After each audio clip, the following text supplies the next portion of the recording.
여기저기서 절망의 목소리가 터져 나왔습니다.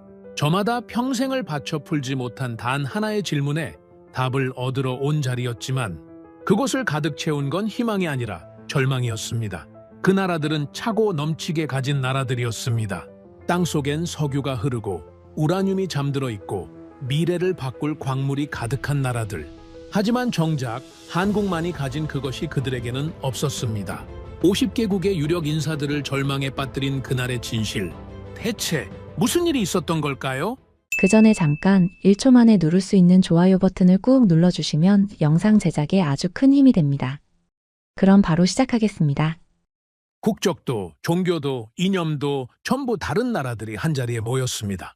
단 한 번도 같은 테이블에 앉아본 적 없던 사람들이었죠. 목표는 단 하나였어요. 우리가 평생을 찾아 헤맸지만 끝내 찾지 못했던 그 해답을 얻기 위해서였습니다. 이렇게나 많은 걸 가졌는데 우리는 왜 저 나라를 따라가지 못할까? 그날 저는 마침내 그 해답을 찾았습니다. 절대로 따라갈 수 없다는 것. 바로 그것이 제가 찾은 답이었죠. 그리고 그 자리에 모인 거의 모든 사람이 저와 똑같은 결론에 도달하고 말았을 겁니다. 그 작은 나라 하나 앞에서 말이죠. 저는 예르잔 이스마일로프입니다. 카자흐스탄 국가개발전략위원회에서 수석 기획관을 맡고 있죠.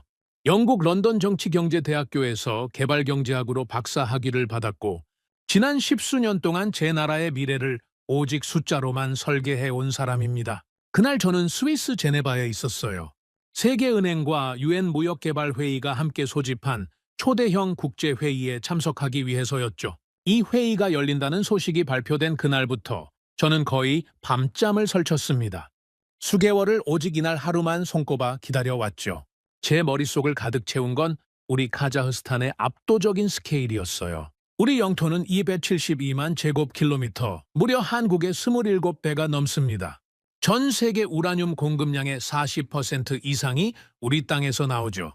최근 수십 년 사이 지구상에서 발견된 가장 거대한 유전이라는 카샤간과 텐기즈가 우리 발밑에 잠들어 있고요. 군수산업과 항공기 엔진에 빠질 수 없는 크롬, 미래 배터리의 심장인 리튬과 니켈, 코발트까지 가질 수 있는 자원은 다 가진 나라.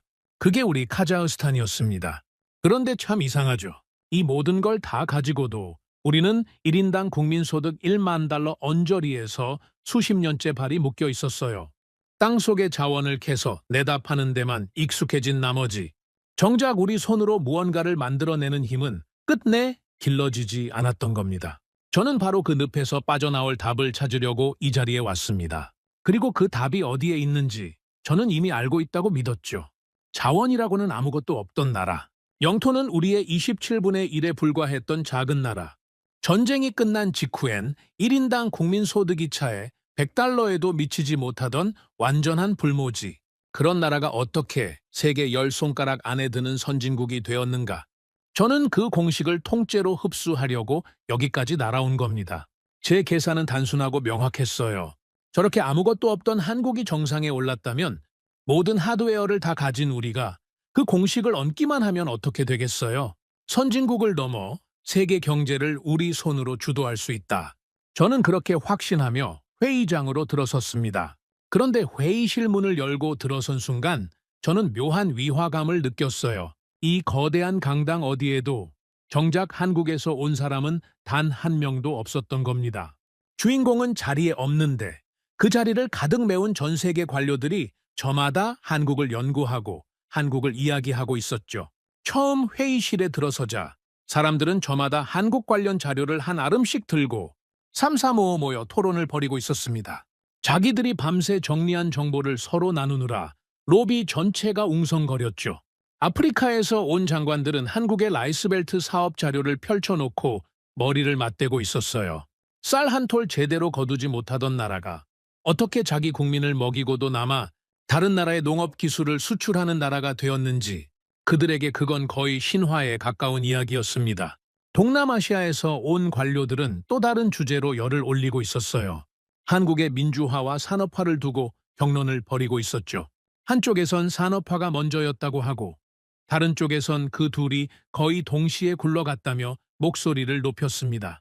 저는 그 광경을 보며 새삼 소름이 돋았어요. 생각해보면 인류 역사에서 산업화와 민주화, 그리고 선진국 진입을 동시에 이뤄낸 사례는 정말 손에 꼽습니다. 대부분의 나라는 둘 중 하나만 잡으려다 다른 하나를 놓치고 말았죠. 산업화에 성공한 나라는 독재의 늪에 빠졌고, 민주화를 먼저 택한 나라는 경제가 주저앉았어요. 그런데 한국은 그 두 마리 토끼를 동시에 잡고 거기에 선진국 진입이라는 세 번째 토끼까지 거머쥔 겁니다. 이게 얼마나 비상식적인 일인지 이 분야를 평생 파온 저는 누구보다 잘 알고 있었어요. 그 옆 테이블에선 케냐에서 온 관료가 두꺼운 자료 뭉치를 펼쳐든 채 이마를 짚고 있었습니다. 제가 다가가자 그는 고개도 들지 않고 중얼거렸죠. 이게 말이 됩니까? 포스코라는 제철소가 1973년에 이미 첫 쇳물을 뽑아냈다는데 우리는 아직도 못하고 있어요. 이건 불가능한 숫자예요. 그 옆에선 베트남에서 온 기획관이 한국의 1970년대 수출단지 도표를 보며 정신없이 무언가를 받아 적고 있었습니다. 펜이 종이를 긁는 소리가 다급하게 들려왔죠. 나이지리아 대표단은 한국의 새마을 운동 백서를 펼쳐들고 자기들끼리 언성을 높이며 토론을 벌이고 있었어요. 브라질에서 온 관료는 형광펜으로 수치 하나하나에 줄을 그어가며 입술을 깨물고 있었고요. 5대양 6대주, 단 한 번도 같은 자리에 모여본 적 없던 유력 인사들이 약속이나 한 듯 한 곳에 모여 있었습니다. 그들의 손에 들린 자료는 전부 한국의 것이었어요. 국적도, 종교도, 이념도 전부 다른 사람들이었습니다. 그런데 그 제각각인 사람들이 입을 모아 외치는 이름은 단 하나였어요. 한국, 오직 한국이었습니다. 정작 그 한국 사람은 단 한 명도 이 자리에 없는데 말이죠. 이 회의의 공식 의제도 결국 하나였습니다. 한국의 발전 모델을 기반으로 신흥국의 성장 전략을 처음부터 다시 설계한다. 50가의 나라의 부총리와 장관, 대통령실 고문들이 자기 나라 예산을 묶어두고 수천 킬로미터를 날아와 마주한 질문이 모두 한 곳을 향하고 있었습니다.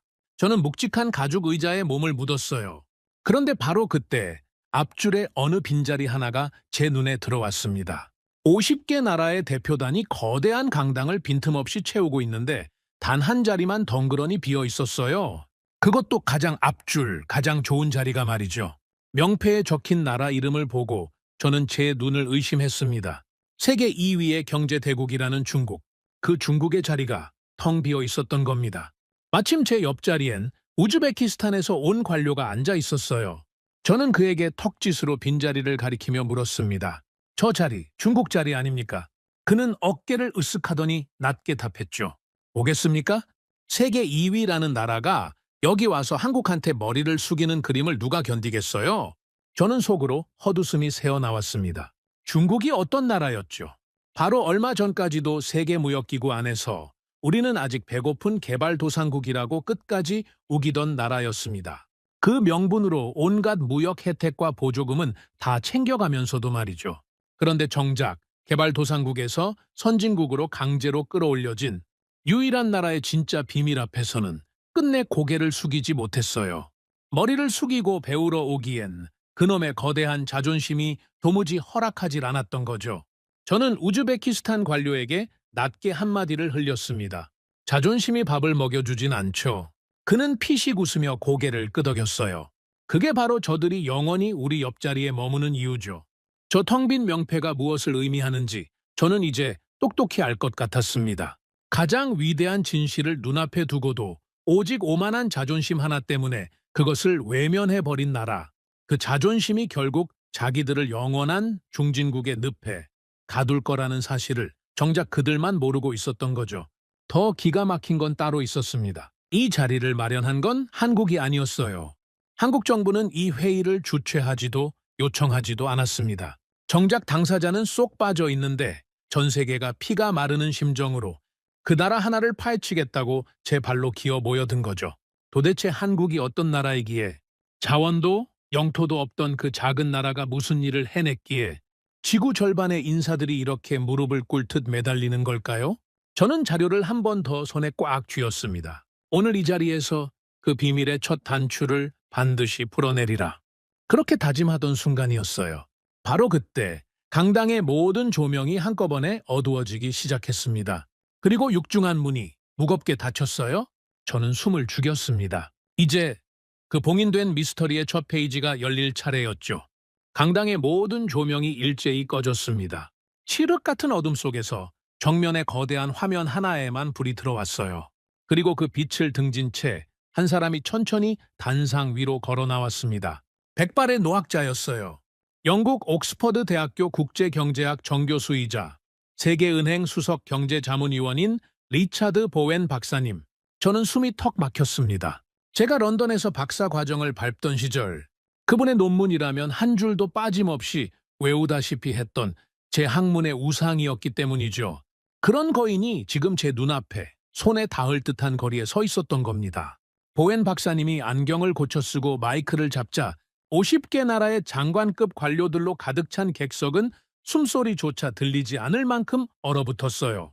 그리고 그분의 첫 마디가 강당을 갈랐습니다. 인사말 같은 건 단 한 줄도 없었어요. 먼저 분명히 해두겠습니다. 저는 오늘 여러분에게 헛된 희망을 심어주려고 이 자리에 선 게 아닙니다. 여러분이 듣고 싶어 하는 달콤한 말이 아니라 여러분이 외면해 온 차가운 진실을 말하러 왔어요. 보웬 박사님의 목소리는 처음부터 얼음장처럼 냉정했습니다. 역사적으로 다른 나라의 성공을 모방하는 것은 신흥국에게 더없이 유익한 사달이었습니다. 그렇게 운을 떼던 보웬 박사님의 목소리가 한층 더 서늘해졌어요. 그러나 단언컨대 한국의 발전 정책을 그대로 복사하겠다는 무모한 생각은 지금 당장 버리십시오. 그대로 따라하는 순간 여러분은 100% 실패합니다. 순간 강당 곳곳에서 펜이 멈췄습니다. 저도 모르게 들고 있던 펜을 떨어뜨릴 뻔했죠. 이 회의에 모인 50개 나라가 바로 그 한국을 따라하겠다고 예산을 묻고 수천 킬로미터를 날아왔는데 그 한국을 가장 깊이 연구한 세계 최고의 석학이 첫 마디부터 따라하면 망한다고 선언해버린 겁니다. 제 뒷줄에 앉아있던 파키스탄 관료가 옆 사람에게 다급하게 속삭이는 소리가 들렸어요. 지금 저게 무슨 소리예요? 그럼 우리는 대체 뭘 배우러 여기까지 온 겁니까? 저 역시 같은 생각이었습니다. 머릿속이 새하얗게 엉켜버렸죠. 객석이 술렁이려는 찰나 보웬 박사님이 손에 든 리모컨을 눌렀어요. 거대한 화면 가득 한 장의 흑백 사진이 떠올랐습니다.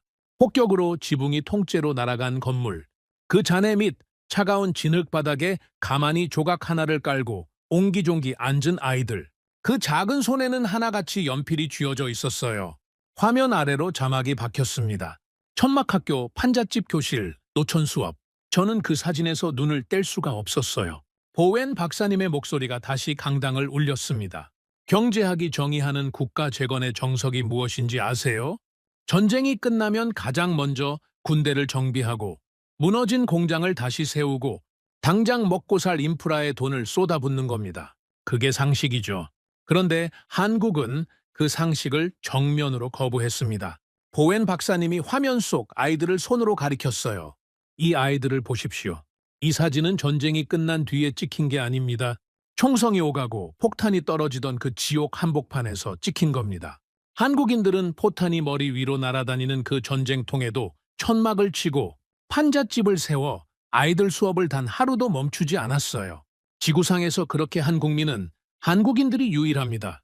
저는 등줄기에 소름이 돋는 걸 느꼈습니다. 전쟁 중에 학교를 연다. 당장 내일 죽을지도 모르는 사람들이 아이들에게 글을 가르친다. 이건 제 머릿속 어떤 경제 모델로도 설명이 되지 않는 행동이었어요. 보웬 박사님은 멈추지 않았습니다. 1953년 휴전 협정이 맺어졌습니다. 그때 한국 정부와 국민이 가장 먼저 손을 댄 게 무엇이었을까요? 군대도 아니고 공장도 아니었습니다. 학교였어요. 유엔과 미국에서 원조 자금이 들어오는 족족, 그 막대한 돈의 상당 부분을 무너진 학교를 다시 짓고 교사를 길러내는데 부어 넣었습니다. 당장 먹을 쌀이 없어 미국이 보내준 밀가루로 연명하던 나라가 말이죠. 화면이 다시 바뀌었습니다. 이번엔 거대한 숫자 하나가 화면을 가득 채웠어요. 1953년 한국의 문맹률 약 80%. 보웬 박사님이 그 숫자를 짚으며 말했습니다. 당시 한국 국민 10명 중 8명은 자기 이름조차 제대로 쓰지 못했습니다. 그런 나라가 전쟁이 끝나기 무섭게 의무교육을 밀어붙였어요. 그리고 불과 한 세대 만에 그 문맹률을 거의 0에 가깝게 끌어내렸습니다. 인류 역사에서 이렇게 빠른 속도로 한 나라 전체가 그를 깨친 사례는 어디에도 없습니다. 보웬 박사님이 화면을 다시 넘겼어요. 이번엔 여러 나라의 이름이 나란히 떠올랐습니다. 자, 비교해 봅시다. 같은 시기 비슷한 출발선에 섰던 나라들이 어떤 길을 걸었는지 보웬 박사님이 첫 번째 나라를 짚었어요. 필리핀. 1950년대만 해도 필리핀은 아시아에서 일본 다음 가는 부국이었습니다. 한국보다 훨씬 잘 살았죠. 미국의 원조도 한국 못지않게 받았습니다. 그런데 그 돈은 어디로 갔을까요? 소수 특권층의 주머니로, 화려한 건물과 당장의 소비로 흘러 들어갔습니다. 사람을 키우는 데 쓰이지 않았어요. 그 결과 반세기가 지난 지금 두 나라의 위치는 완전히 뒤바뀌었습니다. 보웬 박사님이 두 번째 나라를 짚었습니다. 바로 가나입니다. 1957년 독립 당시 가나의 1인당 소득은 한국과 거의 같았습니다. 오히려 카카오라는 든든한 자원까지 가지고 있었죠. 그런데 가나는 그 자원에 기대 손쉬운 길을 택했고 한국은 사람에게 모든 걸 걸었습니다. 오늘날 한국의 1인당 소득은 가나의 몇 배에 달합니다. 출발선이 같았던 두 나라의 운명을 무엇이 갈랐을까요? 보웬 박사님의 시선이 객석을 천천히 쓸고 지나갔어요. 자원도 원조도 출발선도 비슷했습니다. 차이는 단 하나였어요. 그 돈을 땅에 쏟았느냐, 사람에게 쏟았느냐. 제 옆자리에 우즈베키스탄 관료가 작게 신음하듯 중얼거렸어요. 말도 안 돼. 굶어 죽기 직전인데 그 돈을 학교에다 썼다고요. 저 역시 그 말에 고개를 끄덕일 수밖에 없었습니다. 우리 카자흐스탄이었다면 그 돈으로 가장 먼저 도로를 깔고 발전소를 세웠을 테니까요. 당장 눈에 보이는 것부터 짓는 것, 그게 당연한 순서라고 저는 평생 그렇게 배웠습니다. 보웬 박사님이 객석을 천천히 둘러봤어요. 특히 자원으로 부유한 나라에서 온 관료들을 하나하나 눈으로 짚어갔죠. 당시 서구의 학자들은 이 나라를 비웃었습니다. 당장 먹을 것도 없는 최빈국이 초등 의무 교육을 하겠다고 나서고 글 모르는 어른들에게 문맹 퇴치 운동을 벌이는 걸 보고 위험한 도박이라고 손가락질했죠. 하지만 여러분, 그건 도박이 아니었습니다. 보웬 박사님의 목소리에 처음으로 힘이 실렸어요. 그건 철저하게 계산된 행동이었습니다. 우리가 글을 배우고 사람을 키워내기만 하면 이 나라는 반드시 우리 손으로 다시 세울 수 있다. 한국인이라면 반드시 해낸다. 그 지독한 확신이 깔려 있었던 거예요. 그들은 단 한 번도 안정적인 길을 먼저 택한 적이 없습니다. 언제나 가장 뜨거운 불구덩이 속으로 제 발로 먼저 뛰어들어 불가능을 기어이 가능으로 바꿔낸 사람들이었어요. 보웬 박사님이 단상 끝으로 한 발 다가서며 객석을 향해 물었습니다. 여러분에게 묻겠습니다. 여러분의 나라가 전쟁의 포화 속에 있을 때 마지막 남은 돈으로 학교를 세울 수 있겠어요? 당장 굶어 죽을 판에 20년 뒤를 보고 아이들에게 연필을 쥐어줄 수 있겠어요? 이 시작점, 바로 이 무서운 시작점부터 따라 할 수 있는 나라는 지구상에 단 한 곳도 없습니다. 강당 안에 무거운 침묵이 내려앉았어요. 그 누구도 쉽게 입을 열지 못했습니다. 저는 제 손에 들린 자료를 내려다봤어요. 오일머니로 무엇을 사고 어떤 시설을 어디에 짓겠다는 계산으로 빼곡한 제가 몇 달을 매달려 만든 우리 카자흐스탄의 마스터 플랜이었죠. 그런데 그 순간 그 계획서가 너무도 초라하게 느껴졌습니다. 저는 건물을, 설비를 돈으로 살 수 있는 것들만 적어놓고 있었던 거예요. 정작 그 모든 걸 굴러가게 만드는 진짜 시작점, 사람의 정신, 그 미친 확신에 대해서는 단 한 글자도 적지 못했던 겁니다. 문득 한 가지 생각이 제 머리를 스쳤어요. 우리 카자흐스탄에도 석유가 있고 우라늄이 있고 광활한 땅이 있습니다. 한국이 가진 것보다 100배는 더 많은 자원을 깔고 앉아있죠. 그런데 왜 우리는 그 자리에 오르지 못했을까요? 이제야 어렴풋이 그 답이 보이기 시작했습니다. 우리는 땅속의 자원만 봤지 그 땅 위에 선 사람을 키울 생각은 하지 못했던 거예요. 저는 떨리는 손으로 다시 펜을 고쳐주었어요. 그리고 보웬 박사님의 한마디 한마디를 미친 사람처럼 받아 적기 시작했습니다.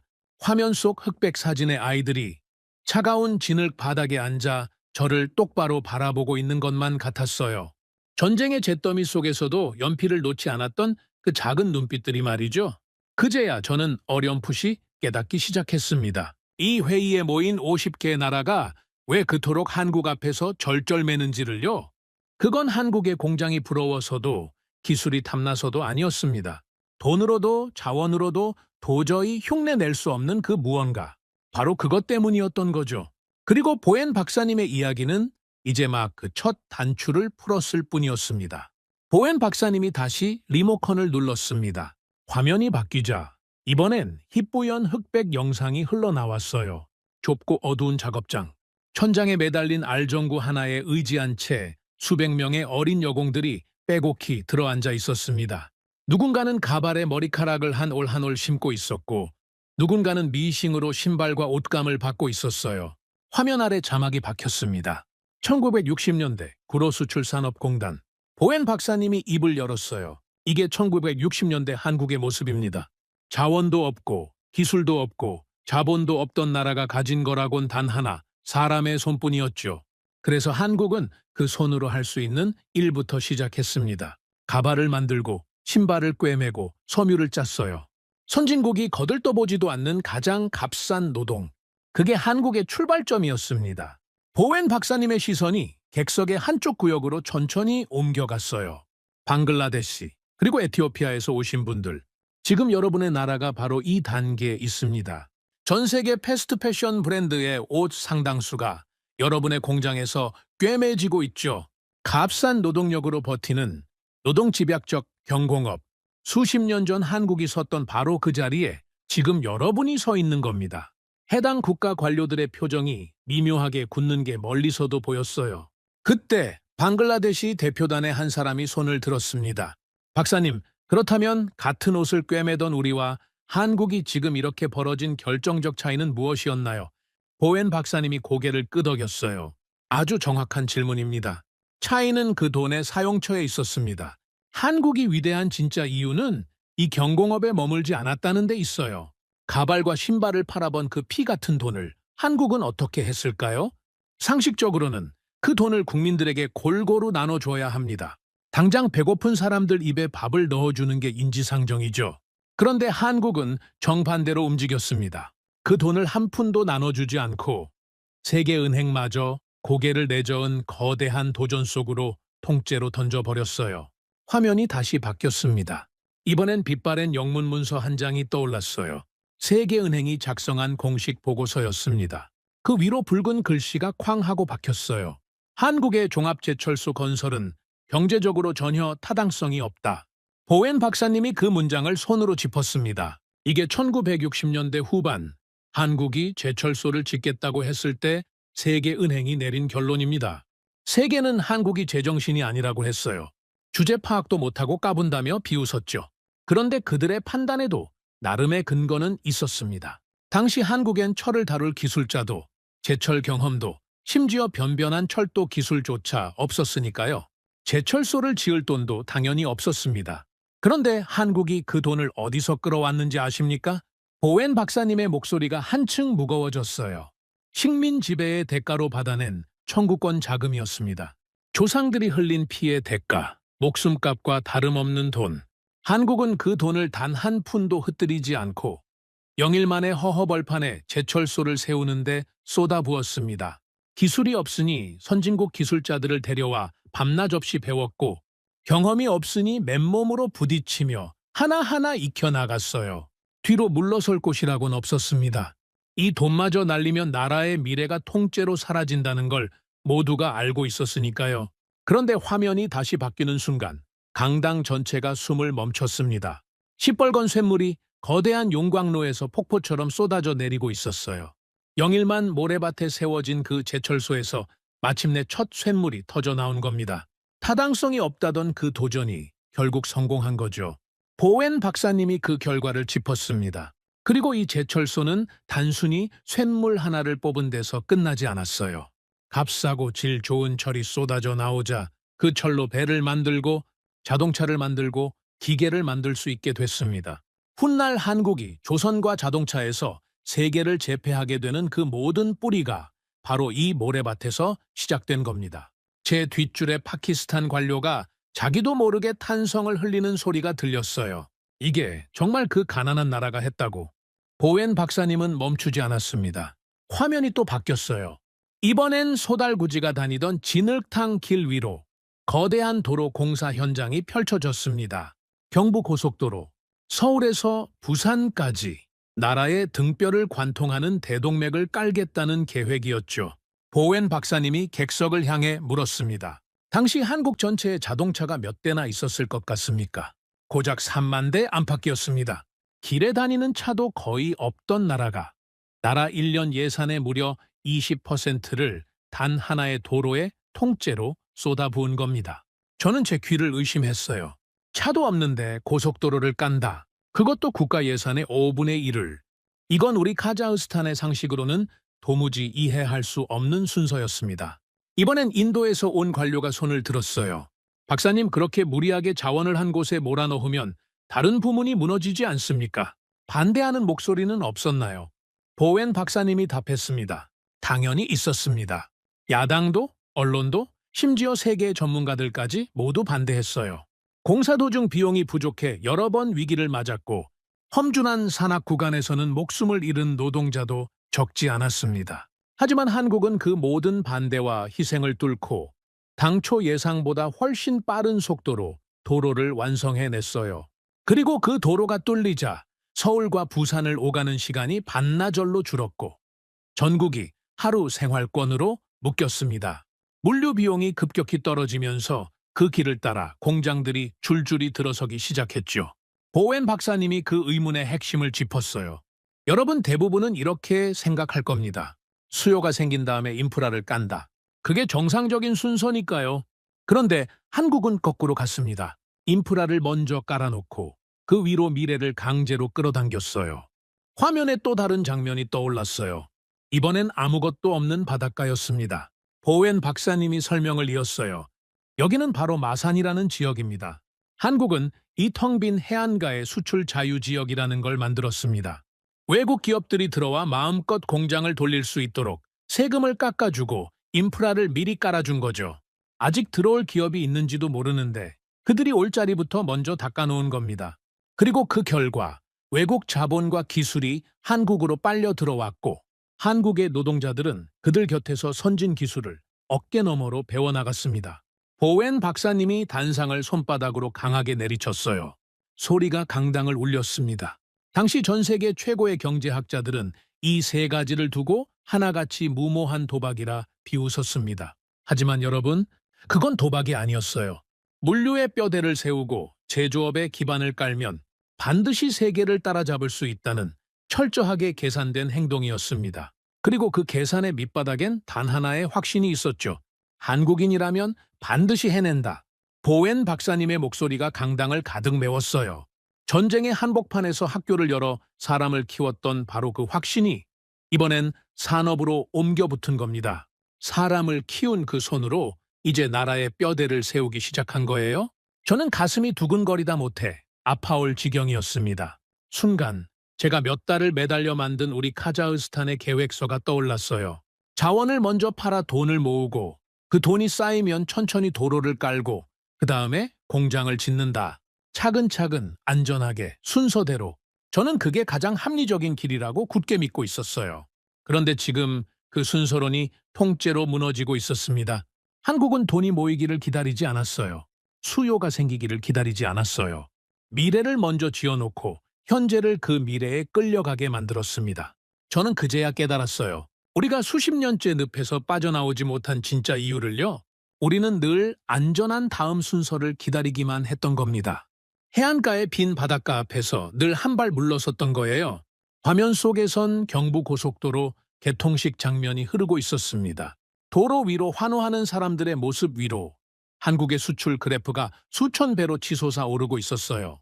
저는 그 가파른 직선을 멍하니 바라봤습니다. 그리고 보웬 박사님의 이야기는 이제 겨우 1960년대를 지나고 있을 뿐이었어요. 보웬 박사님이 리모컨을 눌렀습니다. 화면 가득 한반도 지도 하나가 떠올랐어요. 그런데 그냥 지도가 아니었습니다. 지도 위 4개의 도시가 붉은 선으로 연결되며 거대한 그물망처럼 살아 움직이고 있었죠. 포항, 창원, 울산, 구미. 자, 이걸 보십시오. 포항에서 철을 뽑습니다. 그 철이 창원으로 가서 기계와 무기가 되죠. 그 기계가 울산으로 가서 배와 자동차로 조립됩니다. 그리고 구미에서 만든 전자 부품이 이 모든 것의 두뇌가 되어줍니다. 손끝을 따라 네 도시 사이로 붉은 선들이 정신없이 오갔어요.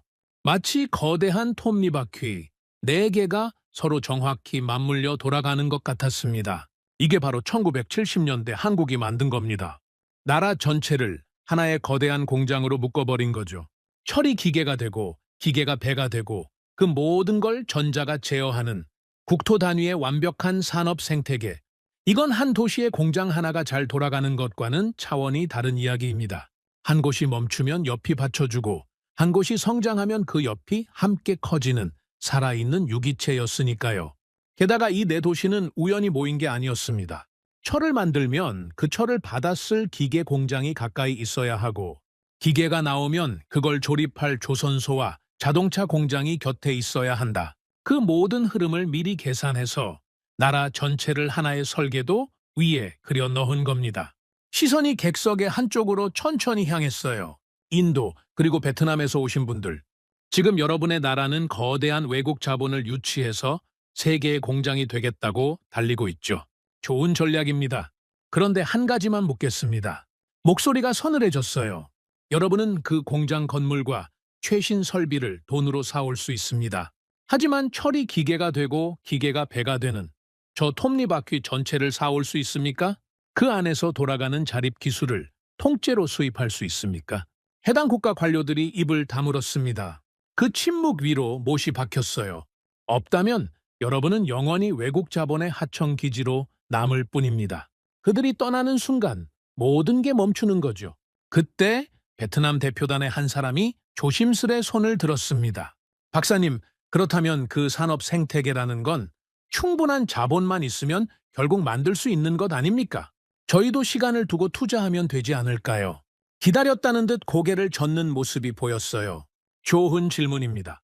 그리고 그 질문에 대한 답을 제가 지금부터 직접 보여드리죠. 다시 리모컨이 눌렸습니다. 순간 화면의 분위기가 싸늘하게 가라앉았어요. 녹슨 철문, 깨진 유리창, 잡초가 무릎까지 자란 텅 빈 공장 부지. 한때 거대했을 생산 라인은 먼지를 뒤집어 쓴 채 멈춰 있었습니다. 그리고 그 위로 한 줄의 자막이 떠올랐어요. 카자흐스탄 제철 플랜트, 가동 3년 만에 가동률 40%. 저는 그 자막을 보는 순간 온몸이 굳어버렸습니다. 화면 속 시선이 마치 저를 향하는 것만 같았어요. 수백 명이 앉은 강당이었지만 그 순간만큼은 저 혼자 발가벗겨진 기분이었습니다. 카자흐스탄은 크롬을 세계에서 가장 많이 캐내는 나라이고 우라늄 부국이며 막대한 오일 머니를 손에 쥔 나라입니다. 그래서 그 나라는 2000년대 초 한국의 제철소 모델을 그대로 베껴왔죠. 수억 달러를 들여 최신식 설비를 사들였습니다. 한국이 했던 그대로 똑같이. 그런데 왜 망했습니까? 그 질문이 강당에 울려 퍼지는 순간 주변 관료들이 술렁이기 시작했어요. 저는 얼굴이 화끈거렸습니다. 차마 고개를 들 수가 없었죠. 답은 간단합니다. 그들은 기계를 샀습니다. 하지만 그 기계를 돌릴 사람을 사지 못했어요. 수십 년간 한 우물을 판 숙련공, 1mm의 오차도 잡아내는 정밀 품질 관리 시스템, 그리고 내 일처럼 공장을 돌리는 근로정신, 돈으로 살 수 없는 그 모든 것이 그들에겐 없었던 겁니다. 최신 기계는 그저 가장 비싼 고철 덩어리가 되어 멈춰 섰을 뿐이죠. 저는 그 말에 반박할 수가 없었습니다. 그게 사실이었으니까요. 우리는 분명 한국과 똑같은 기계를 들여왔습니다. 그런데 그 기계 앞에 선 사람이 달랐던 거예요. 한국의 기술자들은 기계가 멈추면 밤을 새워서라도 원인을 찾아냈습니다. 우리는 기계가 멈추면 그 기계를 판 외국 회사에 전화를 걸어 사람이 오기만을 기다렸죠. 그 작은 차이가 결국 가동률 40%라는 처참한 숫자로 돌아온 겁니다. 화면이 또 바뀌었습니다. 이번엔 아프리카의 어느 농촌이었어요. 한때 한국식 마을 운동을 본떠 지었다는 시설들이 지금은 무너지고 방치된 채 흉물로 남아있었죠. 케냐는 한국의 농촌 개발 운동을 본떠 왔습니다. 마을 회관을 짓고 길을 닦고 똑같은 간판을 걸었죠. 겉모습은 완벽했습니다. 그런데 원조 자금이 끊기는 순간 모든 게 멈췄어요. 왜일까요? 그들은 건물을 베꼈지만 그 건물을 스스로 굴러가게 만드는 주민들의 마음가짐은 배우지 못했기 때문입니다. 화면이 다시 바뀌었어요. 이번엔 중남미의 어느 산업단지였습니다. 거대한 부지에 도로와 건물은 번듯하게 들어서 있었지만 입주한 기업은 손에 꼽을 정도였죠. 자막이 박혔습니다. 입주율 30%. 이들은 한국의 수출 단지를 그대로 복사했습니다. 땅을 닦고 건물을 올리고 도로를 깔았죠. 하지만 그 안을 채워야 할 물류 시스템, 금융 지원, 그리고 무엇보다 투명한 행정. 눈에 보이지 않는 그 모든 것을 빠뜨린 겁니다. 그 결과가 바로 저 텅 빈 유령 단지입니다. 여러분 똑똑히 보셨습니까? 건물은 복사됩니다. 기계도 복사됩니다. 도로도 간판도 다 복사할 수 있어요. 그런데 그걸 베낀 나라들은 하나같이 유령 공장만 남기고 무너졌습니다. 한국과 똑같은 껍데기를 가지고도 말이죠. 단상 앞으로 한 발 다가서는 모습이 보였어요. 70년대에 한국이 중화학 공업을 하겠다고 선언했을 때 세상은 또 비웃었습니다. 원자재 하나 안 나는 나라가 무슨 중공업이냐고요? 철광석도 수입하고 석유도 수입하는 주제에 분수를 모른다고 했죠. 하지만 한국은 그 비웃음 속에서 돈으로 살 수 없는 것들을 하나하나 직접 길러냈습니다. 기술자를 키우고 품질 기준을 세우고 공장을 내 몸처럼 여기는 사람들을 만들어냈죠. 남들이 기계를 사들일 때 한국은 사람을 빚어냈던 겁니다. 저는 그 말 앞에서 정신이 아득해졌어요. 문득 우리 수도 아스타나의 모습이 떠올랐습니다. 하늘을 찌르는 화려한 고층 빌딩들, 세계 어디에 내놓아도 부족하지 않은 그 번쩍이는 스카이라인. 저는 늘 그것이 우리의 자랑이라고 믿었어요. 그런데 지금 이 순간 그 빌딩들이 전혀 다르게 보였습니다. 그건 우리가 만든 게 아니었어요. 땅 속에서 캐낸 석유와 광물을 팔아 외국 회사가 대신 지어준 것이었죠. 화려한 외형 아래 그것을 떠받칠 우리만의 제조 생태계는 텅 비어 있었던 겁니다. 자원이라는 모래 위에 쌓아 올린 거대한 모래성. 저는 그 사실을 이제야 깨달았습니다. 유가가 떨어지는 순간 그 모래성은 언제든 주저앉을 수 있었어요. 실제로 우리는 그 일을 몇 번이나 겪었죠. 국제 유가가 곤두박질 칠 때마다 화려하던 도시의 불빛은 흔들렸고 사람들의 살림은 휘청거렸습니다. 그때마다 우리는 다시 유가가 오르기만을 기다렸어요. 우리 손으로 무언가를 만들어 그 위기를 넘어설 생각은 단 한 번도 하지 못했던 겁니다. 화면 속에선 한국의 4대 산업 벨트가 다시 톱니바퀴처럼 맞물려 돌아가고 있었습니다. 용접 불꽃이 튀고 쇳물이 흐르고 정밀 장비가 쉴 새 없이 가동되고 있었죠. 저는 그 살아있는 생태계를 멍하니 바라봤어요. 그리고 마음속으로 제가 들고 온 계획서를 처음부터 다시 써야 한다는 걸 인정할 수밖에 없었습니다. 기계를 사는 계획이 아니라 사람을 빚는 계획으로 말이죠. 그런데 이야기는 아직 가장 뜨거운 순간을 남겨두고 있었습니다. 화면이 다시 바뀌었습니다. 그런데 이번엔 지금까지와는 전혀 다른 장면이었어요. 번쩍이는 공장도 거대한 도로도 아니었습니다. 매캐한 연기가 거리를 뒤덮고 있었어요. 수십만, 아니 수백만의 사람들이 거리로 쏟아져 나와 무언가를 외치고 있었죠. 화면 아래 자막이 떠올랐습니다. 1980년 광주, 그리고 1987년 6월. 저는 그 장면이 무엇인지 단번에 알아봤어요. 독재에 맞서 싸우는 한국의 민주화 항쟁이었습니다. 최루탄이 터지고 사람들이 쓰러지고 또 일어나 앞으로 나아가고 있었어요. 화면 한쪽에서는 시민들이 피를 흘리며 거리를 메우고 있었습니다. 그런데 보웬 박사님은 그 위에 또 하나의 장면을 겹쳐 올렸어요. 거리에서 사람들이 피를 흘리며 싸우는 바로 그 순간. 같은 시각 한국의 공장들은 단 1초도 멈추지 않고 돌아가고 있었습니다. 용접 불꽃이 튀고 컨베이어 벨트가 움직이고 배가 진수되고 있었죠. 거리의 혼란과 공장의 질주가 한 화면 안에서 동시에 흐르고 있었어요. 보웬 박사님이 입을 열었습니다. 이게 무슨 의미인지 아십니까? 대부분의 나라는 정치가 흔들리면 경제가 함께 주저앉습니다. 거리의 시위가 터지면 공장은 멈추고 정권이 바뀌면 모든 계획이 백지가 되죠. 그게 신흥국들이 무너지는 가장 흔한 패턴입니다. 그런데 한국은 달랐어요. 거리에서는 목숨을 걸고 민주주의를 외쳤지만 공장에서는 단 한 명도 라인을 떠나지 않았습니다. 정치는 정치대로 싸우고 경제는 경제대로 굴러갔던 겁니다. 보웬 박사님의 시선이 객석의 한쪽으로 향했어요. 나이지리아 그리고 브라질에서 오신 분들, 여러분의 나라는 거대한 경제 규모를 가졌습니다. 월드컵도 치렀고 올림픽도 열었죠. 그런데 왜 그 늪에서 벗어나지 못했을까요? 정치적 갈등이 터질 때마다 나라의 힘이 사방으로 흩어졌기 때문입니다. 부패가 그 틈을 파고들었고 모두가 제 몫을 챙기느라 정작 나라 전체가 한 방향으로 나아가질 못했어요. 해당 국가 관료들의 표정이 무겁게 가라앉았습니다. 그때 브라질 대표단의 한 사람이 손을 들었어요. 박사님, 그건 한국이 운이 좋아 큰 충돌 없이 넘어간 것 아닙니까? 저희는 정말 극심한 갈등을 겪었습니다. 보웬 박사님이 고개를 저었습니다. 오해하지 마십시오. 한국의 그 시절은 결코 평화롭지 않았습니다. 오히려 그 반대였어요. 수많은 사람이 다치고 목숨을 잃었습니다. 나라가 두 쪽으로 갈라질 만큼 격렬한 충돌이었죠. 차이는 갈등의 크기가 아니었습니다.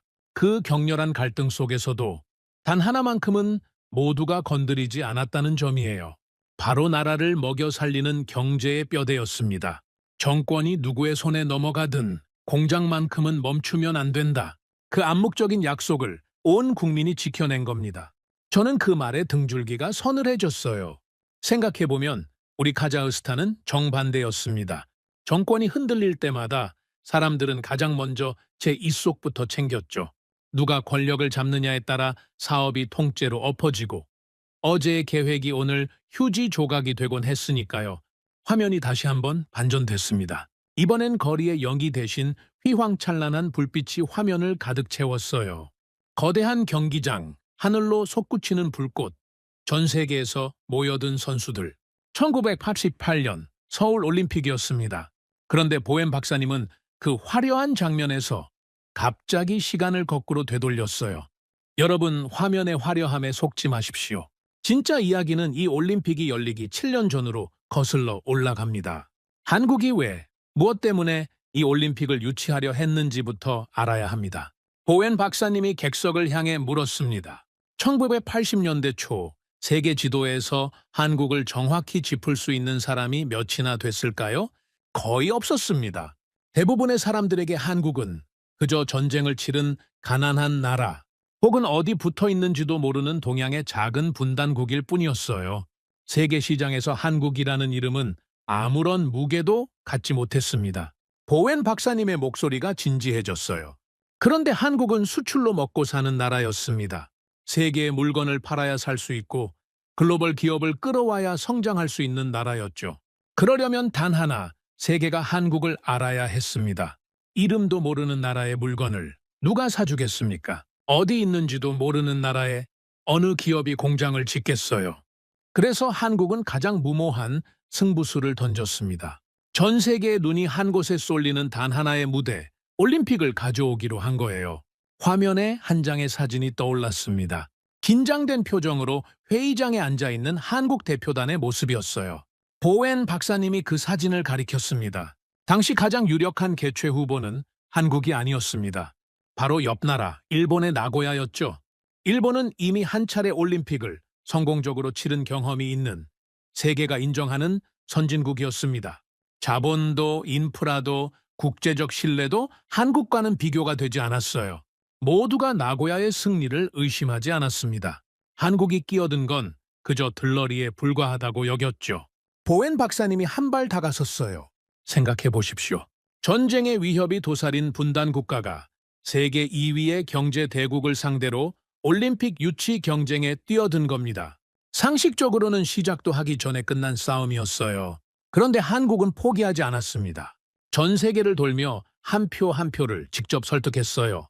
위원들을 만나 한국의 가능성을 호소했고 밤낮 없이 발로 뛰며 표를 모았습니다. 세계가 비웃는 그 싸움에 나라의 모든 힘을 쏟아부은 거죠. 화면이 바뀌며 결과를 발표하는 순간이 떠올랐습니다. 봉투가 열리고 한 도시의 이름이 호명됐어요. 서울. 보웬 박사님이 그 장면을 짚으며 말했습니다. 결과는 한국의 압도적인 승리였습니다. 세계가 당연하게 여겼던 일본을 아무도 예상하지 못한 한국이 보기 좋게 꺾어버린 거예요. 그 순간 세계는 처음으로 한국이라는 이름을 진지하게 바라보기 시작했습니다.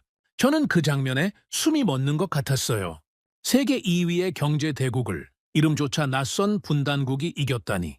그건 운으로 설명할 수 있는 일이 아니었습니다. 보웬 박사님이 말을 이었어요. 하지만 진짜 싸움은 그때부터였습니다. 유치에 성공했다는 환호가 가라앉자 곧바로 더 차가운 회의론이 밀려왔어요. 분단 국가에서 안전하게 올림픽을 치를 수 있겠느냐? 그 부족한 인프라로 전 세계 손님을 감당할 수 있겠느냐? 역사상 가장 비참한 올림픽이 될 거라는 조롱이 또다시 쏟아졌습니다. 화면에 그 시절 외신의 헤드라인들이 떠올랐습니다. 차가운 의심과 비아냥으로 가득했어요. 보웬 박사님의 목소리에 힘이 실렸습니다. 그런데 한국은 또 한 번 그 비웃음을 행동으로 받아쳤습니다. 올림픽을 앞두고 가장 큰 문제는 교통이었어요.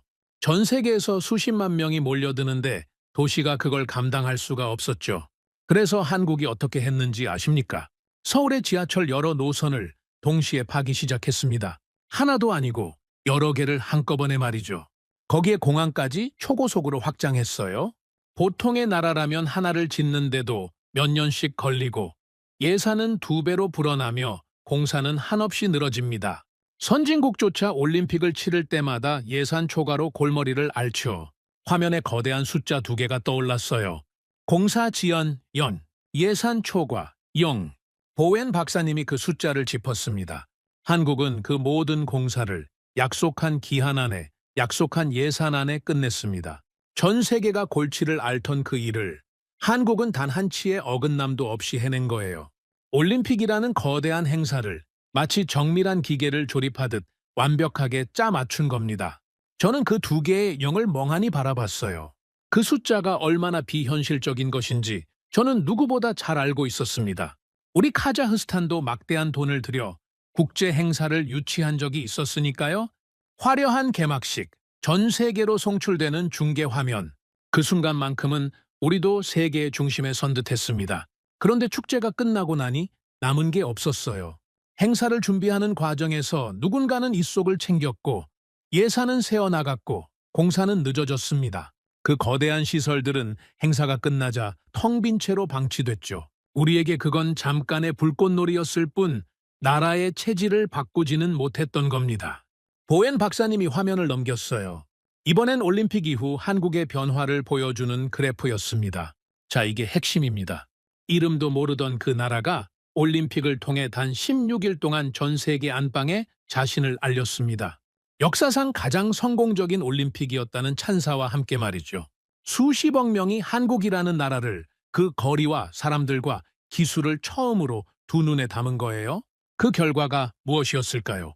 올림픽이 끝난 뒤 한국으로 들어온 외국인 투자는 몇 배로 뛰었습니다. 한국 기업의 제품이 세계 시장에서 팔리기 시작했고 한국이라는 이름의 가치가 폭발적으로 치솟았죠. 이름조차 없던 나라가 단숨에 세계가 주목하는 나라로 올라선 겁니다. 다른 나라들이 일회성 축제로 끝낸 그 행사를 한국은 미래로 가는 다리로 바꿔놓은 거예요. 세상은 이렇게 말했습니다. 민주화와 올림픽을 동시에 하겠다니 2마리 토끼를 쫓다 둘 다 놓칠 거라고요. 하지만 한국은 그 둘을 동시에 거머쥐었습니다. 피를 흘려 민주주의를 얻어내면서도 같은 시간에 산업을 키우고 올림픽을 완성했어요. 이게 가능했던 이유는 단 하나였어요. 나라가 아무리 흔들려도 국가와 기업과 국민이 끝내 한 방향을 바라봤기 때문입니다. 저는 그 말 앞에서 가슴이 턱 막혔습니다. 혼란을 분열의 이유로 삼은 우리와 혼란마저 하나로 묶어낸 한국.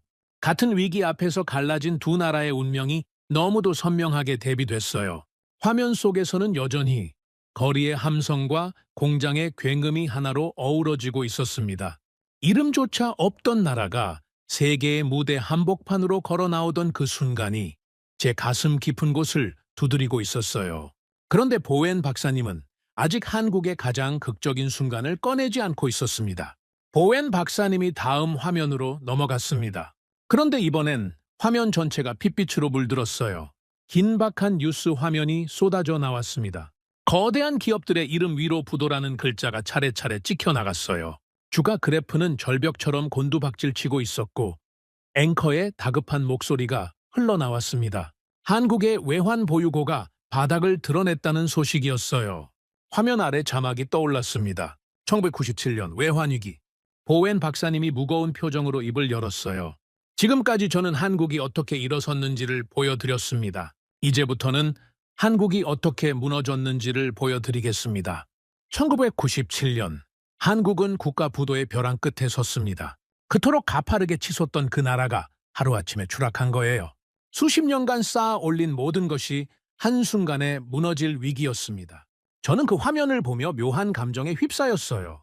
지금까지 한국의 끝없는 상승만 봐왔는데 갑자기 펼쳐진 추락의 장면이 낯설게 느껴졌습니다. 보웬 박사님의 시선이 객석의 한쪽으로 향했어요. 아르헨티나 그리고 스리랑카에서 오신 분들, 여러분의 나라도 국가 부도를 겪었습니다.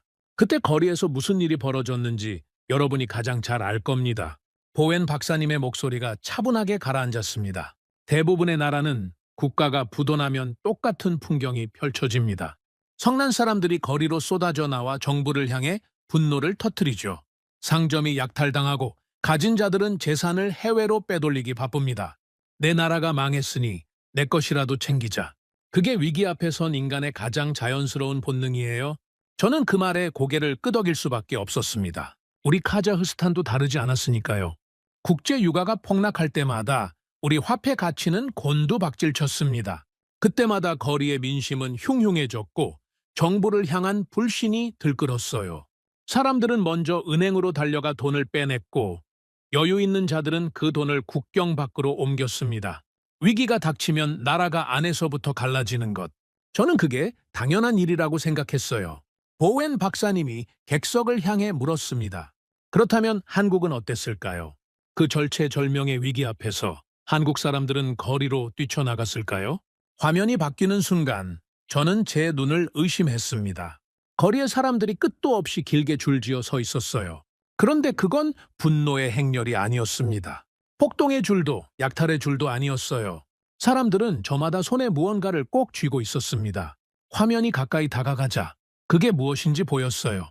갓난아이의 첫 생일에 끼워줬던 작은 금반지, 평생을 함께하기로 약속하며 나눈 결혼 반지, 백발의 할머니가 평생 간직해온 낡은 금부치.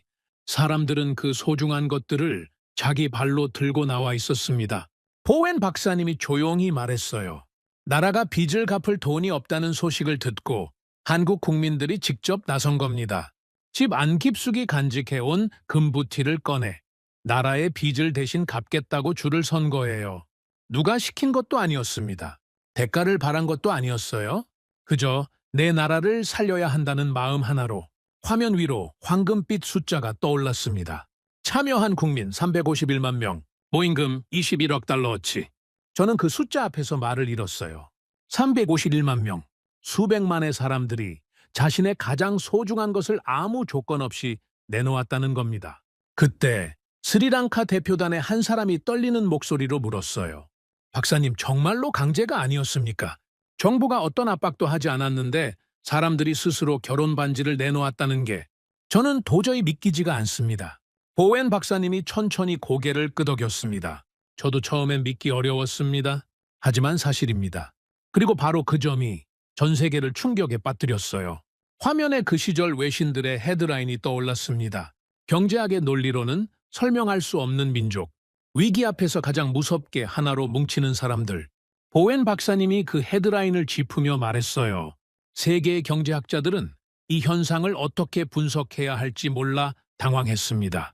어떤 경제 이론에도 국민이 제 손으로 금부치를 들고 나와 나라 빚을 갚는다는 모델은 없었으니까요. 이건 정책으로 만들 수 있는 게 아닙니다.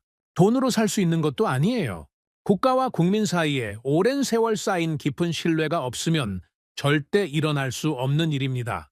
저는 그 말에 가슴이 묵직해졌어요. 신뢰. 국민이 나라를 믿고 나라를 위해 제 것을 내놓는 마음. 우리 카자흐스탄에는 바로 그것이 없었습니다. 우리 국민은 위기가 오면 나라를 믿지 못했어요. 아니, 믿을 이유가 없었죠. 위기 때마다 가장 먼저 제 입속을 챙긴 건 다름 아닌 윗사람들이었으니까요. 한국에는 있고 우리에게는 없는 것. 그건 석유도 기계도 자본도 아니었습니다. 서로를 향한 믿음, 바로 그것이었어요. 보웬 박사님이 다시 말을 이었습니다. 그런데 여러분, 이 금모으기가 단순한 감동적인 미담으로 끝났을까요? 아닙니다. 그 뒤에는 더 무서운 계산이 숨어 있었어요. 화면이 바뀌며 불 꺼지지 않는 연구소의 모습이 떠올랐습니다. 깊은 밤에도 환하게 불을 밝힌 창문들이 끝없이 늘어서 있었어요. 당시 한국은 살아남기 위해 뼈를 깎는 구조조정을 겪었습니다. 수많은 기업이 무너지고 수많은 사람이 일자리를 잃었어요. 거리에는 가장들의 한숨이 가득했습니다. 그런데 바로 그 절망의 한복판에서 한국은 정반대의 일을 벌였어요. 기업들은 연구소에 불을 끄지 않았습니다. 당장 망할지도 모르는 상황에서도 차세대 기술 개발에 더 깊이 파고든 거예요. 보웬 박사님의 목소리에 힘이 실렸습니다. 왜였을까요? 한국 사람들의 가슴 속엔 단 하나의 생각이 있었기 때문입니다. 이 위기만 넘기면 우리는 예전보다 훨씬 더 강해질 수 있다. 지금 무너진 자리에서 더 높은 기술로 다시 일어설 수 있다.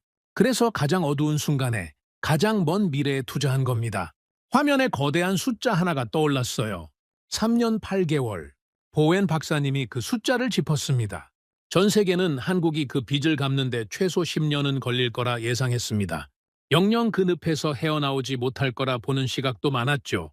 그런데 한국은 단 3년 8개월 만에 그 막대한 빚을 모두 갚아버렸습니다. 예정보다 훨씬 앞당겨 세계가 입을 다물지 못할 속도로 위기를 졸업한 거예요. 그리고 위기를 넘긴 한국은 정말로 이전보다 강해져 있었습니다. 그 어두운 시기에 갈고 닦은 기술들이 훗날 한국을 세계 정상으로 밀어 올리는 무기가 됐으니까요. 저는 그 모든 이야기를 들으며 온몸에 소름이 돋았습니다.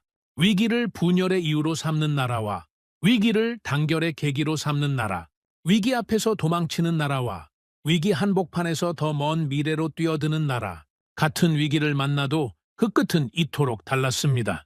문득 깨달았어요. 제가 들고 온 계획서에는 위기에 대한 대비가 단 한 줄도 없었다는 걸요. 저는 늘 유가가 오르는 상황, 모든 게 순조로운 상황만 그려왔습니다. 하지만 한국이 보여준 진짜 힘은 모든 게 무너진 그 바닥에서 나왔던 겁니다. 저는 붉어진 눈으로 노트의 한 문장을 꾹꾹 눌러 적었어요. 진짜 국력은 잘 나갈 때가 아니라 무너졌을 때 드러난다. 화면 속에서는 저울 위에 올려진 금부티들이 황금빛으로 빛나고 있었습니다. 수백만 명의 마음이 모여 녹아내린 그 금이 쓰러진 나라를 다시 일으켜 세우고 있었어요.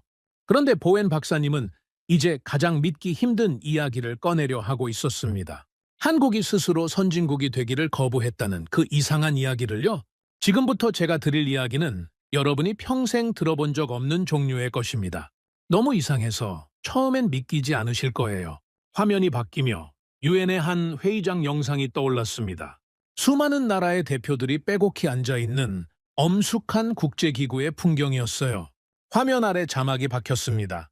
2021년 유엔 무역개발회의. 여기 계신 여러분 대부분은 선진국이 되기 위해 평생을 바치고 있습니다. 선진국 클럽에 들어가려고 온갖 조건을 증명하고 자격을 인정받으려 애쓰죠.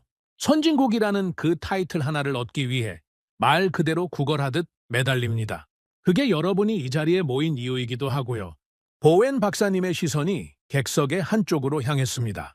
카자흐스탄을 비롯해 1만 달러의 늪에 갇혀있는 전 세계 100여 개 중진국에서 오신 분들, 여러분에게 묻겠습니다.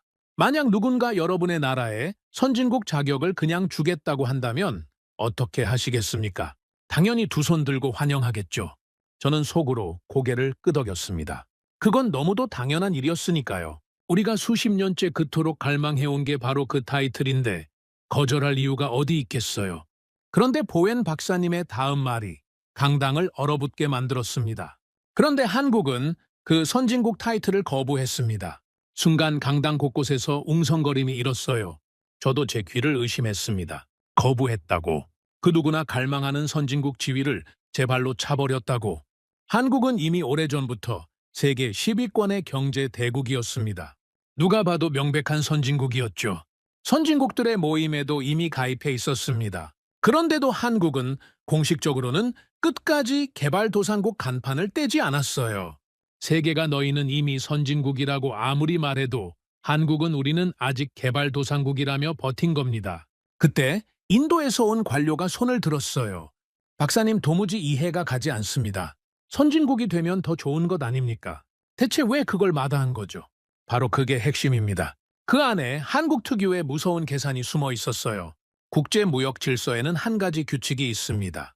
아직 힘이 약한 개발도상국에게는 자국의 농업이나 약한 산업을 보호할 수 있는 특별한 권리를 줍니다.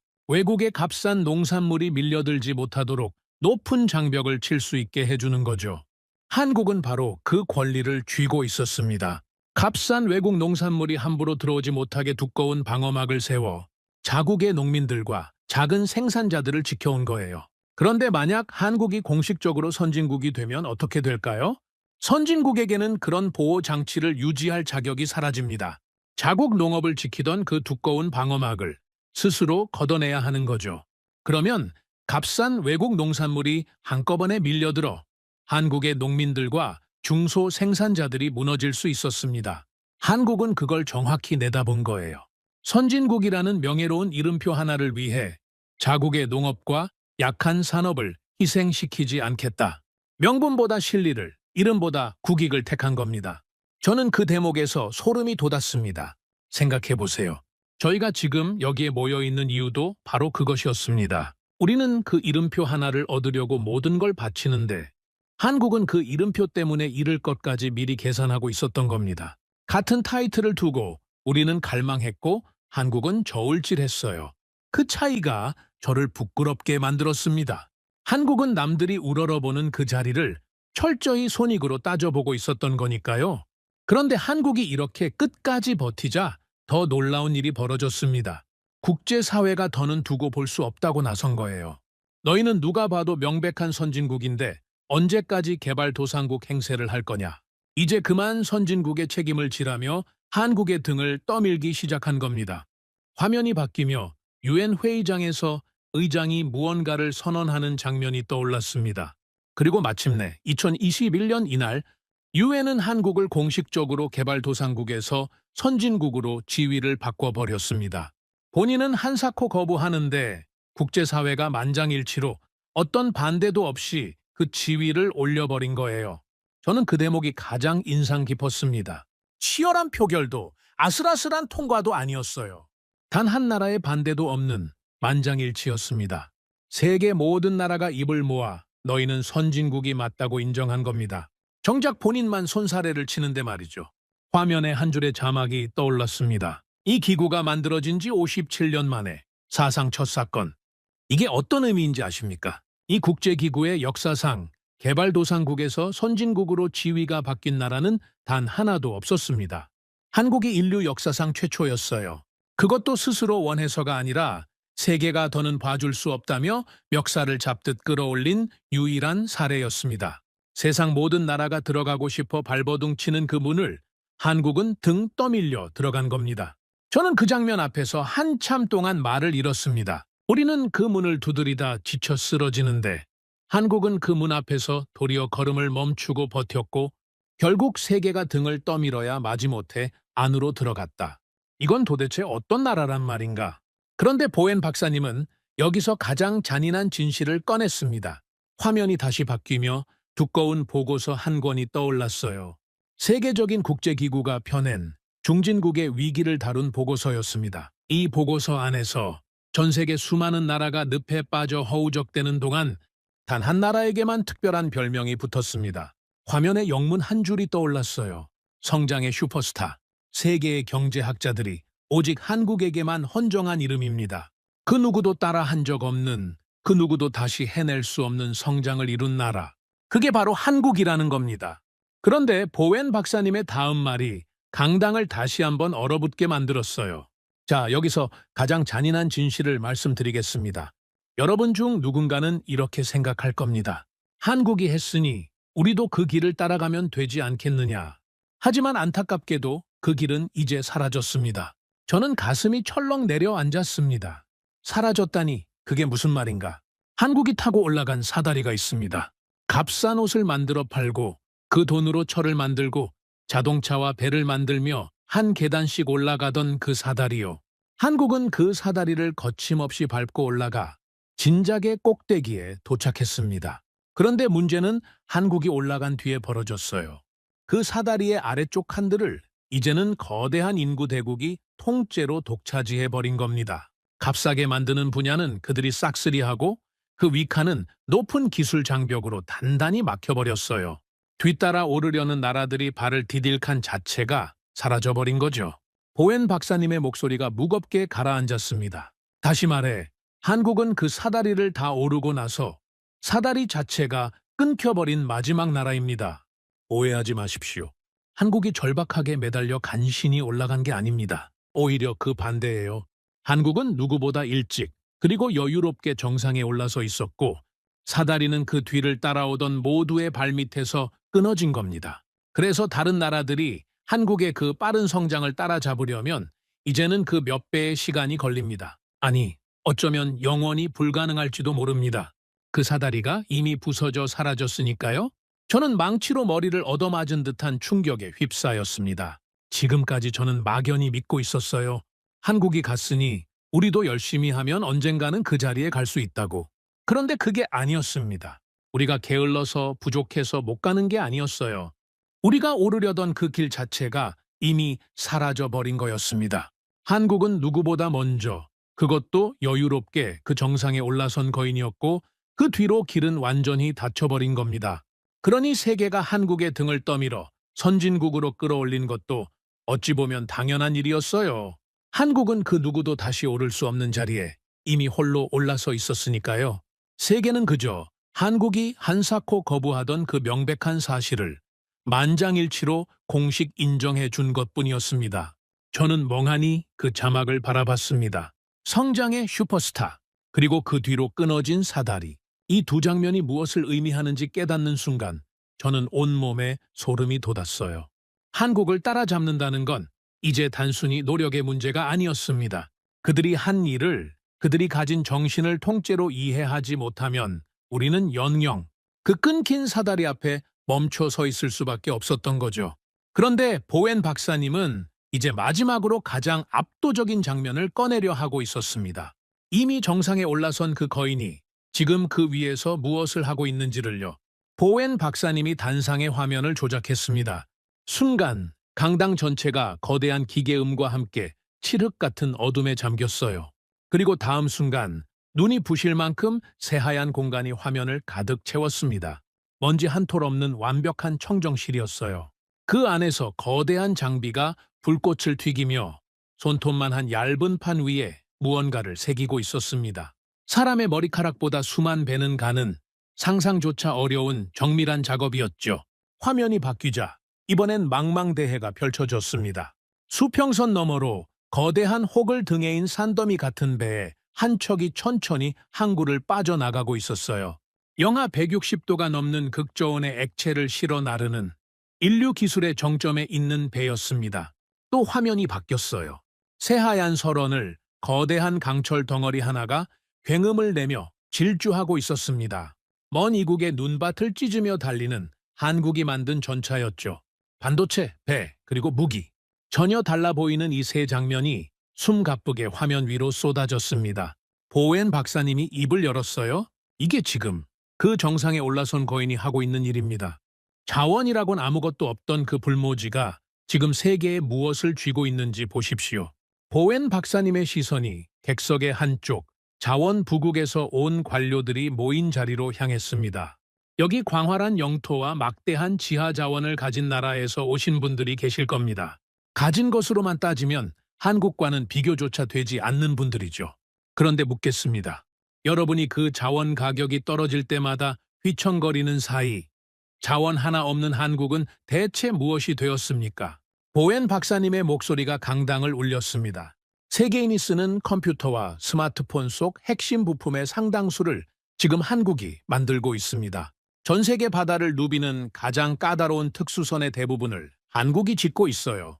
자원이 없어 모든 걸 수입해야 했던 나라가 도리어 세계의 목줄을 쥐는 자리에 올라선 겁니다.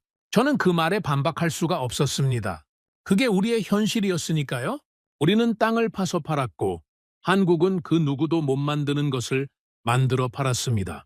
같은 시간 동안 우리는 가진 것을 꺼냈었고 한국은 없던 것을 빚어냈던 거죠.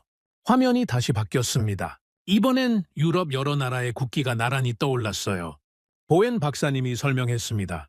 최근 유럽의 정세가 불안해지면서 세계 각국이 다급하게 무기를 사들이기 시작했습니다. 그런데 문제가 생겼어요. 미국도 유럽의 오랜 방산 강국들도 쏟아지는 주문을 도무지 감당하지 못한 겁니다. 공장은 부족하고 일손은 모자라고 부품 공급은 끊겼죠. 무기를 주문해도 몇 년씩, 길게는 10년 가까이 기다려야 하는 상황이 벌어졌습니다. 전쟁의 위협이 코앞인데 무기가 그때 가서야 도착한다면 대체 무슨 소용이 있겠습니까? 그때 동유럽의 한 작은 나라에서 온 관료가 깊은 한숨과 함께 입을 열었습니다. 박사님, 그건 저희가 직접 겪은 일입니다. 코앞에 위협이 닥쳤는데 무기를 주문해도 언제 올지 기약조차 없었어요. 저희는 정말 절박했습니다. 보웬 박사님이 고개를 끄덕였어요. 바로 그때 세계가 한국을 발견한 겁니다. 한국은 약속한 날짜에 약속한 물량을 단 하나의 결함도 없이 정확히 인도했습니다. 다른 나라들이 몇 년을 미룰 때 한국은 그 짧은 기간 안에 완성된 무기를 배에 실어 보냈어요. 세계가 입을 다물지 못했습니다. 대체 어떻게 이런 속도가 가능하냐고요? 보웬 박사님의 목소리에 힘이 실렸습니다. 그 비밀은 지금까지 제가 보여드린 그 모든 것에 숨어 있습니다. 철을 만드는 도시, 기계를 만드는 도시, 그것을 조립하는 도시, 전자로 제어하는 도시. 나라 전체가 하나의 거대한 공장처럼 맞물려 돌아가니까요. 게다가 한국인들은 한번 약속한 기한은 무슨 일이 있어도 지켜낸다는 그 무서운 신념을 가지고 있습니다. 밤을 새워서라도 약속한 날짜, 약속한 물건을 내놓는 것. 전 세계 어디에도 없는 오직 한국만의 시스템이에요. 저는 그 말에 등줄기가 서늘해졌습니다. 약속을 지킨다는 것. 너무도 단순한 그 한마디가 어떤 첨단 기술보다 무서운 무기가 되어 있었던 겁니다. 그런데 보웬 박사님이 띄운 다음 장면이 저를 완전히 무너뜨렸어요.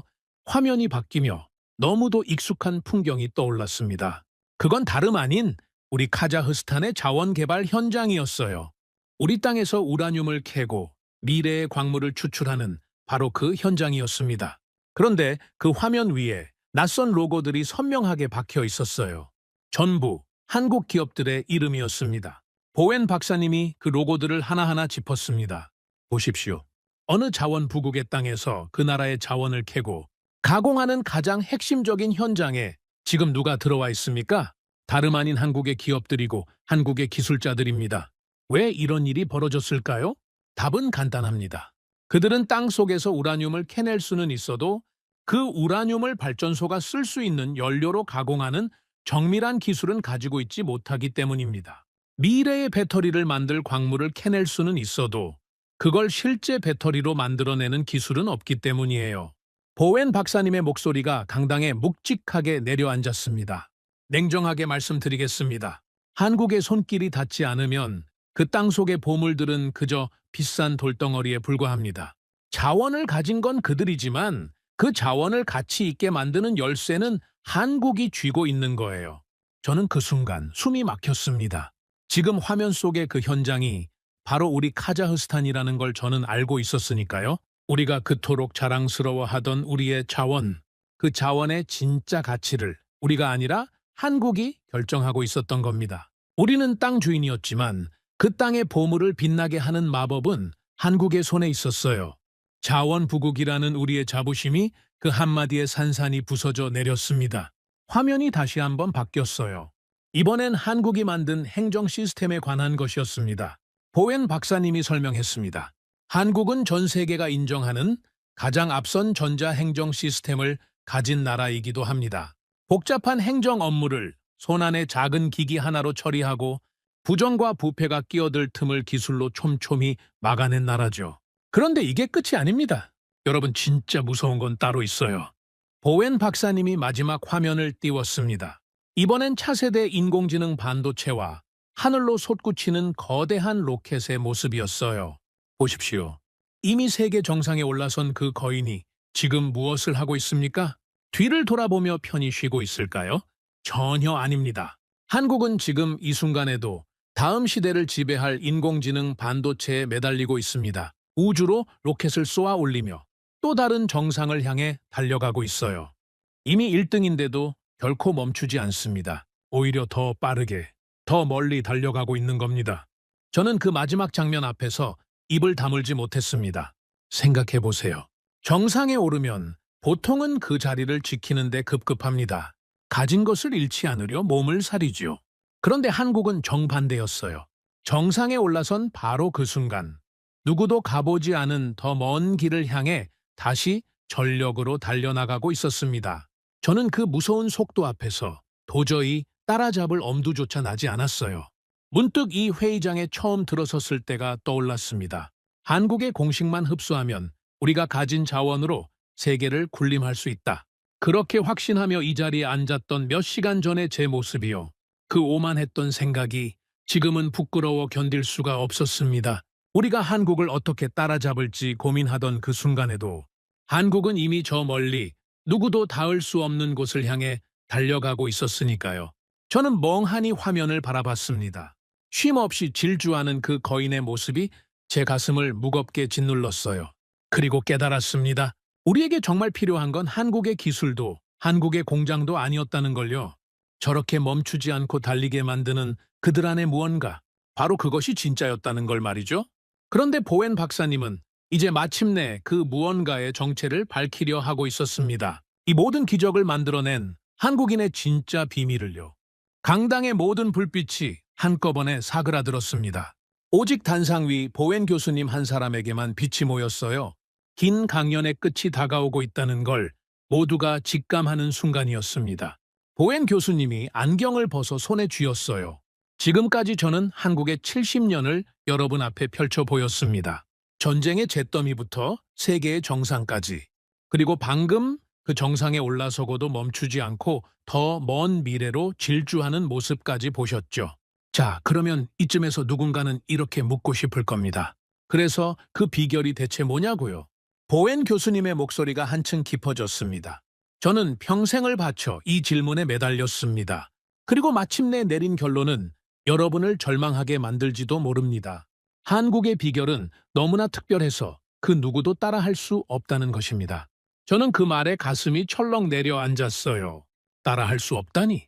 그렇다면 우리가 여기 모인 의미는 대체 무엇이란 말인가? 보웬 교수님이 손가락을 하나씩 꼽으며 말을 이었습니다. 생각해 보십시오. 전쟁의 포화 속에서 마지막 남은 돈을 학교에 쏟아부을 수 있는 나라가 이 세상에 몇이나 되겠습니까? 차 한 대 변변히 없던 시절에 나라 예산의 5분의 1을 도로 하나에 걸 수 있는 나라가 어디에 또 있겠어요? 나라가 부도났을 때 국민이 제 손으로 결혼 반지를 들고 나오는 나라가 인류 역사에 단 한 번이라도 또 있었습니까? 이건 정책이 아닙니다. 흉내 낼 수 있는 기술도 아니에요.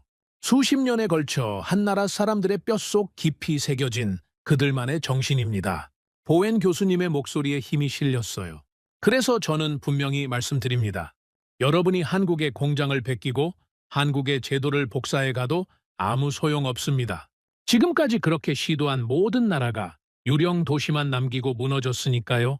여러분이 배워야 할 것은 한국의 껍데기가 아니라 그 안에 흐르는 정신입니다. 어떤 불구덩이 앞에서도 끝내 해낸다고 믿는 그 미친 확신이에요. 그게 없다면 여러분은 영원히 그 늪에서 벗어날 수 없습니다. 저는 그 말 한마디 한마디를 가슴에 새겼습니다. 그렇습니다. 우리에게 부족했던 건 돈도, 자원도, 기술도 아니었어요. 바로 그 정신이었습니다. 그때 객석에서 한 사람이 손을 들었습니다. 남미의 한 자원 부국에서 온 관료였어요. 교수님, 그렇다면 그 정신이라는 건 결국 타고나는 겁니까? 우리는 그런 정신을 가지고 태어나지 못했으니 영영 가망이 없다는 말씀이신가요? 보웬 교수님이 고개를 천천히 저었습니다. 아닙니다. 그게 제가 드리고 싶은 마지막 이야기예요. 한국인들도 처음부터 그 정신을 타고난 게 아니었습니다. 전쟁이 끝났을 때 그들도 절망에 빠져 있었고 가난에 짓눌려 있었어요. 세계 어느 나라도 그들이 다시 일어서리라 믿지 않았습니다. 심지어 한국인들 스스로도 처음엔 자신들의 미래를 확신하지 못했죠. 다만 그들은 그 절망 속에서 단 하나를 선택했습니다. 오늘 굶더라도 내일을 위해 아이를 가르치자는 그 작은 결심 하나를요. 그리고 그 결심을 단 한 해도 거르지 않고 지켜냈습니다. 배가 고파도 정권이 바뀌어도 나라가 부도나도 멈추지 않았어요. 그 작은 결심이 모이고 모여 70년에 걸쳐 정신이 된 겁니다. 그러니 그 정신은 타고나는 게 아니라 선택하고 쌓아가는 것입니다. 여러분이 지금 이 자리에서 무엇을 선택하느냐에 여러분 나라의 70년 뒤가 달려있는 거예요. 저는 그 말에 머리를 한 대 얻어맞은 기분이었습니다. 타고난 것이 아니라 선택한 것. 그렇다면 우리에게도 아직 기회는 남아있다는 뜻이었으니까요. 그동안 저는 늘 우리에게 없는 것만 탓해왔습니다. 바다가 없어서 강대국 사이에 끼어서 출발이 늦어서 하지만 한국에게는 그 모든 핑계가 우리보다 훨씬 더 가혹하게 주어져 있었어요. 그런데도 한국은 단 한 번도 그것을 탓하지 않았던 겁니다. 화면이 바뀌었어요. 수많은 선들이 어지럽게 뒤엉킨 그래프였습니다. 위로 솟구쳤다가 곤두박질치고 다시 오르다 무너지는 선들이 화면을 가득 메우고 있었어요.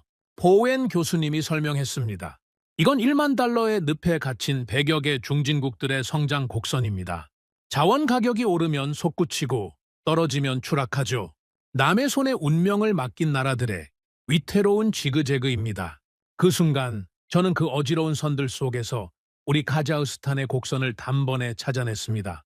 유가가 오를 때마다 환호하고 떨어질 때마다 휘청겼던 우리의 지난 수십 년이 저 한 줄에 고스란히 담겨 있었어요. 그 선은 화려하게 솟구친 적도 있었지만 결국 제자리로 돌아오기를 반복하고 있었습니다. 수십 년을 달려왔는데도 출발점에서 그리 멀지 않은 곳을 맴돌고 있었던 거예요. 그런데 화면 위로 단 하나의 선이 새로 그어졌습니다. 다른 선들이 위아래로 요동치는 동안 그 선만은 흔들림 없이 한 방향으로 꾸준히 위를 향해 뻗어 올라가고 있었어요. 자원 하나 없는 나라, 한국의 곡선이었습니다. 게다가 그 선은 화면 끝에 다다라서도 멈추지 않았어요. 여전히 가파르게 화면 밖을 향해 위로 치솟고 있었습니다. 저는 그 대비 앞에서 한동안 아무 말도 할 수 없었습니다. 요동치는 수많은 선들과 묵묵히 위로만 향하는 단 하나의 직선. 그 차이가 무엇에서 비롯됐는지 이제는 너무도 분명하게 알 수 있었으니까요. 지그재그를 그린 나라들은 늘 바깥을 탓했습니다. 유가가 떨어져서 강대국이 압박해서 운이 나빠서. 하지만 저 직선을 그린 나라는 단 한 번도 바깥을 탓하지 않았어요. 어떤 위기가 와도 묵묵히 제 갈 길을 갔던 겁니다. 보웬 교수님이 객석 전체를 천천히 둘러봤습니다. 여러분, 저 직선은 지금 이 순간에도 멈추지 않고 위로 뻗고 있습니다. 이미 정상에 올라선 한국이 쉬기는커녕 더 빠르게 달리고 있다는 뜻이에요. 그러니 여러분께 묻고 싶습니다. 한국이 저토록 쉬지 않고 다음 미래로 달려가는 지금, 여러분은 지금 무엇을 하고 있습니까? 아직도 땅값이 오르기를, 유가가 회복되기를 기다리며 가만히 앉아 계시진 않습니까? 한 번쯤은 정말 진지하게 스스로를 되돌아보셨으면 합니다. 그 질문이 강당에 내려앉는 순간 객석의 누구도 입을 열지 못했습니다. 저 역시 마찬가지였어요. 그 물음이 정확히 제 가슴 한복판을 찔러왔으니까요. 보웬 교수님이 마지막으로 입을 열었습니다. 여러분, 한국은 따라할 나라가 아닙니다. 배워야 할 나라입니다. 여러분의 땅에 한국과 똑같은 건물을 세우지 마십시오. 대신 사람을 키우십시오. 그리고 그 사람들 안에 어떤 어려움 앞에서도 끝내 해낼 수 있다고 믿는 그 정신을 심으십시오. 땅속의 석유가 아니라 사람의 정신, 그것만이 여러분을 그 늪에서 끌어올릴 단 하나의 길입니다. 보웬 교수님의 목소리가 강당에 길게 울려 퍼졌어요. 사람을 키우지 않고 그 정신을 배우지 않는 나라에게 다음 단계의 미래란 끝내 오지 않습니다. 그 말을 끝으로 보웬 교수님은 마이크에서 한 발 물러섰습니다. 잠시 동안 강당에는 아무 소리도 없었어요. 그리고 그 정적을 깨고 객석 곳곳에서 사람들이 자리에서 일어나기 시작했습니다. 박수 소리가 하나둘 모이더니 이내 강당 전체를 가득 메웠어요. 저는 그 박수 소리 한가운데에 앉아 있었습니다. 손바닥을 마주치면서도 제 시선은 무릎 위에 놓인 두꺼운 서류 뭉치를 향하고 있었어요. 몇 달 밤을 새워가며 만든 우리 카자흐스탄의 마스터 플랜이었습니다. 오일머니로 무엇을 사고, 어떤 시설을 어디에 세우고, 자원을 어떻게 더 캐낼 것인지, 그 안에는 온통 사고, 짓고, 캐내는 이야기뿐이었어요. 정작 가장 중요한 단 한 단어, 사람에 대한 이야기는 어디에도 없었습니다. 저는 천천히 그 서류를 덮었어요. 그리고 가방에서 한 번도 쓰지 않은 새 노트를 꺼냈습니다. 빈 첫 장을 펼치고 펜을 들었어요. 무엇을 적어야 할지 이제는 분명히 알 것 같았습니다. 붉어진 눈을 한 번 깜박이고는 저는 그 첫 줄의 한 문장을 꾹꾹 눌러 적었어요. 우리의 진짜 자원은 땅속에 있지 않다. 오늘의 사연은 여기까지입니다. 구독과 좋아요는 영상 제작에 아주 큰 힘이 됩니다. 지금까지 감동테라스 저는 소희였습니다. 오늘도 우리 구독자님들의 가정에 따뜻한 행복이 가득하시길 진심으로 바라겠습니다. 긴 영상 끝까지 시청해주셔서 정말 감사합니다. 내일 더 좋은 이야기로 찾아뵙겠습니다. 감사합니다.